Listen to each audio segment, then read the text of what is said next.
Ayan, gagawa nga pala ako ng salsa. Hilig ko ding gawin to kasi paborito ng asawa ko. Binoil ko lang to ng 10 to 15 minutes. 5 piraso to na ganyan o kalaki. Medium size lang to ng kamatis. Tapos, ang pwedeng ilagay dito ay bell pepper. Ito, ilalagay ko ay jalapeno. Gusto kasi ng asawa ko yung medyo maanghang. Nasa inyo naman yun kung maanghang or hindi. Pero pwedeng ilagay ang bell pepper. Tapos, ang ilalagay ko lang dyan ay onion. Tapos, parsley.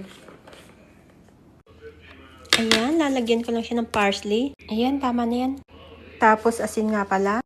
Ayan, 2 kutsarang asin yung nilagay ko. Tapos, i-blend ko na siya ng salsa chop. At ito na ang aking salsa. Siyempre, isasalin ko na siya sa garapon.